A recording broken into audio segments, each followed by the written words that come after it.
acres developed here. We're talking 5 to 7 jobs per acre. That's 500 to 700 jobs, all right, on the tax rolls in the city of Washougal.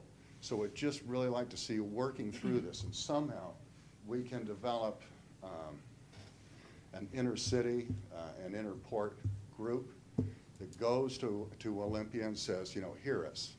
I mean, the only thing that's happened in this county is Ridgefield. That's it, and it's on the I-5. Well, we got this little thing down there, it's called the 205. We can get there, and I just don't think we're noticed. And so I think together, if we all work together, all right, we can make something happen, you know, for our community. So with that said, you know, let's bring some jobs, you know, let's get some things going, let's put some shovels in the ground. Thanks. Thank you, Mark.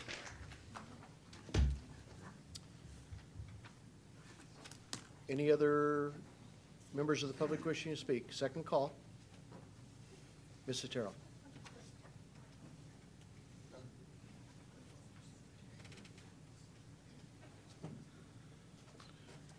I'm Marilyn Terrell at 950 G Street. First question is, I like roundabouts, and I know the truck driver, the gentleman who was here, or maybe I anyway, the gentleman who was here really didn't like them because he said they were dangerous.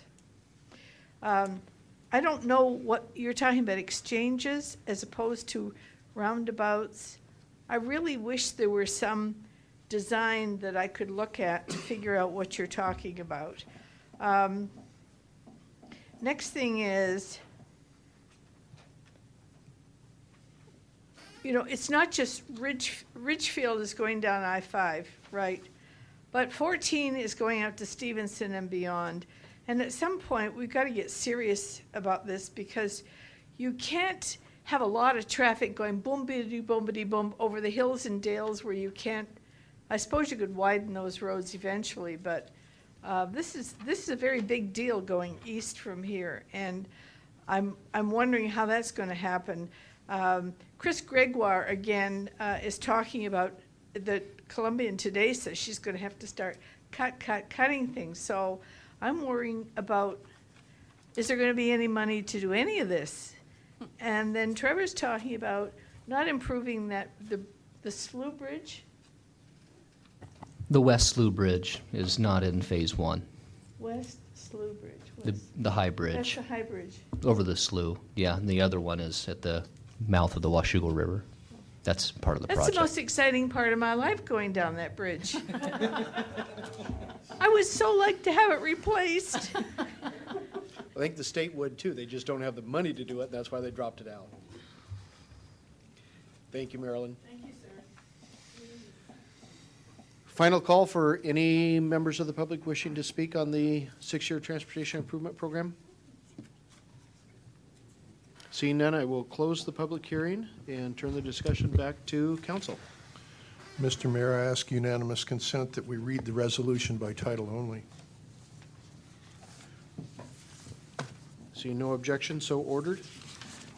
Before I do that, the resolution that's in the packet is a resolution that was used on a specific deal earlier in the year, not the one we're adopting tonight. The one we're looking at tonight has been handed out to council members, and attached to that will be whatever program the council approves. So with that said, a resolution adopting a 6-year transportation program update.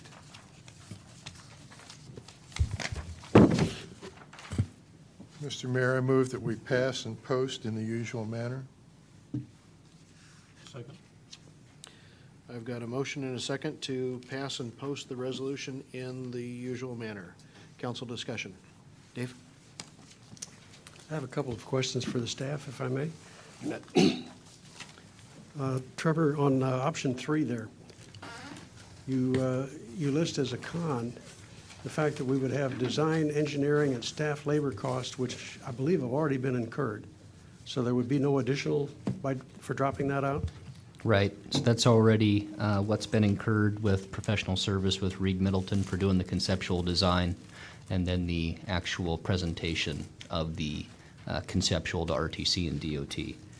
So there wouldn't be any additional, just the Okay. amendment of the Metropolitan Plan if we move forward with that. I hate to ask this without having warned you first, but do you have some idea of what those costs were in rough terms? The professional service agreement we had with Reed Middleton was around $65,000. I think Mr. Olson alluded to that earlier. And then there was multiple hours in-house towards bringing that before DOT and RTC. Around 400 hours, as I understand? Yeah, I mean, that's an estimate. Obviously, it wasn't tracked during the conceptual design in previous administration, but there was a lot of dedicated time. Okay. Mr. Mayor, I'd be happy at this point to yield the floor. I'd like to get it back in order to offer an amendment before we close the discussion. Sure. Thank you. Other members? Molly?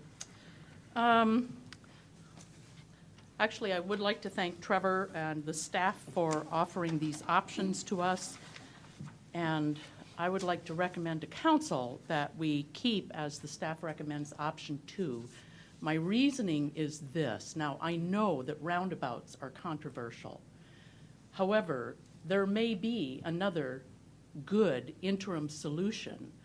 And we need to keep this placeholder on the list of projects, because if we drop it, we are back at 2023, which gets pushed back year by year by year. And so we're still a long ways out from actually having money in the pot to do any of these projects. And frankly, with the TIB, with the long-range transportation lack of funding on both the federal and state level, I seriously doubt that we will ever see a full interchange. Now, we need to rally for that, absolutely.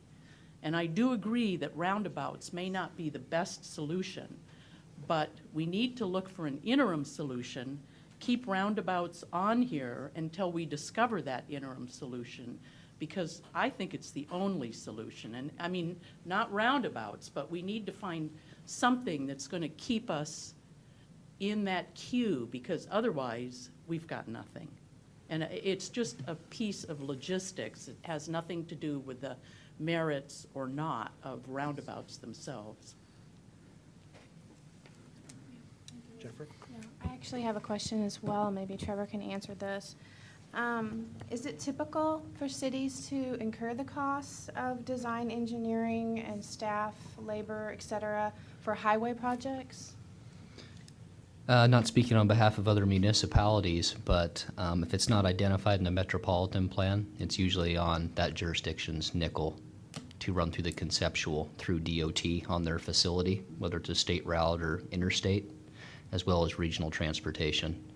So if you're going to bring up a interim solution or something that hasn't been considered in the metropolitan plan, typically that is on the nickel of the local jurisdiction. I see. Now, Okay. if funding was awarded, that would be a DOT project. Obviously, the city of Washougal would not be the lead on that project within their facility. That I makes see. sense. Okay. Well, I happen to concur with Commissioner Lampton. I do not think the roundabouts are the solution. I think Washougal is shortchanging itself. I would like to see Washougal, the city of Washougal, hold out for our grade-separated interchanges and identify them as their top priority rather than the roundabouts. So I am leaning towards option number 3. Mr. Mayor, Yes. I also would rise in support of option 3 as